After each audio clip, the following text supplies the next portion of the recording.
লখিমপুৰত চৰকাৰী ভূমিত বৃহৎ উচ্ছেদ অভিযান আজি পুৱাৰে পৰা খ্ৰীষ্টান গেজিঙৰ চৰকাৰী ভূমিত চলিল উচ্ছেদ কাষৰীয়া ফুকনৰ হাট গ্ৰেজিং দেবেৰা গ্ৰেজিঙতো চলিব উচ্ছেদিত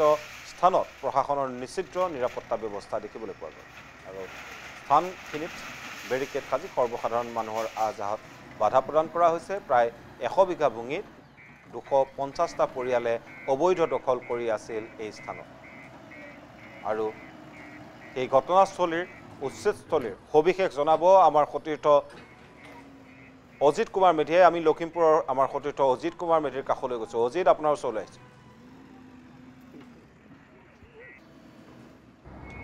লখিমপুৰত আজি পুৱাৰে পৰা উচ্ছেদ অভিযান আৰম্ভ হৈছে আৰু মই বৰ্তমান উপস্থিত আছো উত্তৰ লখিমপুৰ ৰাজচক্ৰৰ অন্তৰ্গত এটা খ্ৰীষ্টান ৰাজগাঁৱত য'ত প্ৰশাসনে পুৱাৰে পৰা আজি উচ্ছেদ অভিযান অব্যাহত ৰাখিছে ইতিমধ্যে জিলা প্ৰশাসনে কটকটীয়া নিৰাপত্তাৰ মাজত শান্তিপূৰ্ণভাৱে এই উচ্ছেদ অভিযান অব্যাহত ৰখা পৰিলক্ষিত হৈছে আৰু মই যি স্থানত উপস্থিত আছো এয়া হৈছে খ্ৰীষ্টান ৰাজগাঁৱত য'ত 100 বিঘাতকৈ অধিক ভূমি ইতিমধ্যে বেদখল কৰি ইয়াত বিভিন্ন লোকে ইয়াত ঘৰ সাজিছিল আৰু এই ঘৰসমূহ ইতিমধ্যে প্ৰশাসনে উচ্ছেদ কৰিছে আৰু মই এই দৃশ্যসমূহ দেখুৱাইছো এয়া হৈছে খ্ৰীষ্টান ৰাজগাঁৱৰ এটা দৃশ্য য'ত আজি পুৱাৰে পৰা জিলা প্ৰশাসনে অত্যন্ত শান্তিপূৰ্ণভাৱে নিৰাপত্তাৰ মাজেৰে ইতিমধ্যে এই উচ্ছেদ অভিযান অব্যাহত ৰাখিছে আৰু মই আগত দেখুৱাবলৈ মই অনুৰোধ কৰিছোঁ কেনেধৰণে JCB বুলডোজাৰৰ সহায়ত এই ঘৰসমূহ ভাঙি ইয়াৰ এই চৰকাৰী ভূমিসমূহ ইতিমধ্যে ইয়াত খালী কৰিছে আৰু দেখা গৈছে যে প্ৰশাসনে আজি পুৱাৰে পৰা ইয়াত প্ৰায় 100 বিঘা ভূমি এই 100 বিঘা ভূমিত প্ৰায় 218টাতকৈ অধিক পৰিয়ালে ইয়াত বসবাস কৰিছিলে আৰু এই পৰিয়ালসমূহক ইতিমধ্যে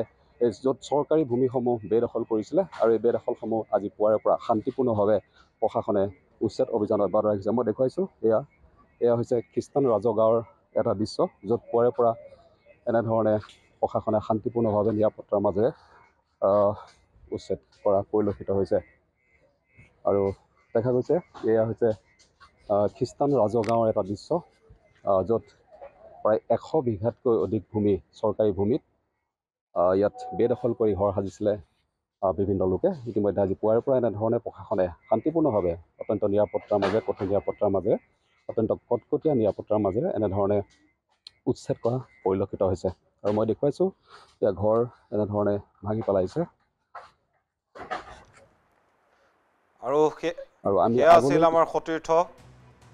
অজিত কুমাৰ মেধিয়ে দেখুৱালে কি ধৰণেৰে লখিমপুৰতো আজি 100 বিঘা ভূমিত প্ৰায় 250টা পৰিয়ালে বেদখল কৰি আছিল আৰু তাত কি ধৰণেৰে প্ৰশাসনে উচ্ছেদ চলাইছে এই মুহূৰ্তত আমি অজিত কুমাৰ মেধিক ধন্যবাদ জ্ঞাপন কৰিছোঁ পৰৱৰ্তী খবৰলৈ যাম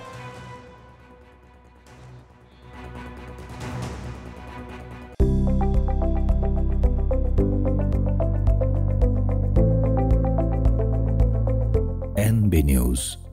সহজ সৰল ভাষাত নৱভাৰতৰ কথা